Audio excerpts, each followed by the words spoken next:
Hey guys, আজকে কিন্তু আবারও বেরিয়ে পড়েছি ঘুরতে। আচ্ছা, সবার আগে এটা বলো তো আমাকে কেমন লাগছে, সবাই কিন্তু কমেন্ট বক্সে জানিও। আর এদিকে দেখো, আমি কিন্তু রেডি ফেডি হয়ে অটো ধরে চলে গেছিলাম কাকিমাদের বাড়িতে। দেন ওখান থেকে ওখানে দিদি এসেছিলো, দিদির ছেলে এসেছিলো, তো সেই কারণেই আমরা প্ল্যানিং করেছিলাম, করে আজকে একটু ঘুরতে বেরিয়ে গেছি। তো এখানে আমরা দেখো সবাই রেডি ফেডি হয়ে বেরিয়ে গেছি, এখানে আমাদের গাড়িও চলে এসেছিলো। দেন আমরা বসে পৌঁছে গেছি, তো বাইরে দিয়ে একটুখানি ওই ডিম টোস্ট চাটা হ্যান ত্যান খেয়ে নিয়ে তো আমরা এখানে ঢুকে গেছি। আচ্ছা, তোমরা কি এই জায়গাটা দেখে চিনতে পারছো যে এটা কোথায়? আচ্ছা যাই হোক, বাদ দাও, আমিই বলে দিচ্ছি, এটা হচ্ছে সায়েন্স সিটি। যে যে গেছো সে তারা তো জানোই, আর যারা যারা যাওনি তারা একবার গিয়ে ঘুরে এসো, ভীষণ সুন্দর জায়গাটা। তো যাই হোক, এখানে আমরা ঢুকে একটু ফটো মটো তুলে নিয়েছি, আর দেখো চারিপাশটা কত সুন্দর লাগছে না? আর এখানে দেখো আমরা কিন্তু একটা দেখতে গেছি, মানে একটা শো।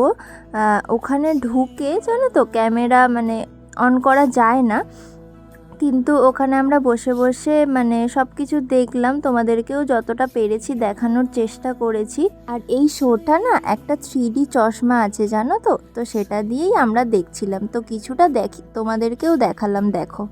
ये है क्या? इतने बड़े ग्रह के चेहरे पर ये सिर्फ एक छोटा दाग करताओं को नहीं थी।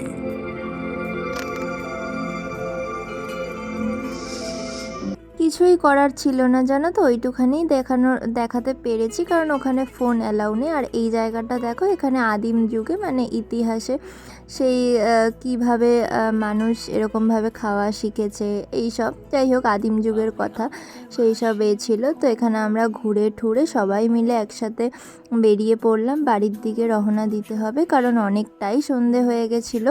আর এখানে আজকে আমরা সবাই মিলে ভীষণ মজা করেছি, অনেক দিন পরে আমরা বেরিয়েছি একসাথে, কোথাও ঘুরতে গেছি। তো যাই হোক, এখানে দেখো আমরা বাসে উঠে পড়েছি, প্রচণ্ড ভিড় ছিল। আর এখানে দেখো দুটো সিট, তো আমরা 3জন মিলে গাদাগাদি করে বসেছি। আর এখানে দেখো বাড়ি আসার আগে লিট্টি চোখা না কি বলে ওটা নিয়ে নিয়েছিলাম। আর এখানে আমরা বসে বসে খাওয়া দাওয়া করছিলাম, তারপর দোকান থেকে ফ্রাইড রাইসও আনানো হয়েছিল। দেন আমরাও খাওয়া দাওয়া করে নিচ্ছিলাম, কারণ অনেকটাই রাত হয়ে গেছিলো, আমাকেও বাড়ি আসতে হবে। আর আরেকটা কথা তোমাদেরকে তো বলতেই ভুলে গেছি, সায়েন্স সিটির তোমরা যদি কখনো যাও, রাস্তাঘাটগুলো এত সুন্দর না, মানে বলার মতো না। যাই হোক, এখানে আমি চলে এসেছি বাড়ির কাছে, তো ফ্রেশও হয়ে নিয়েছি, চলো টাটা।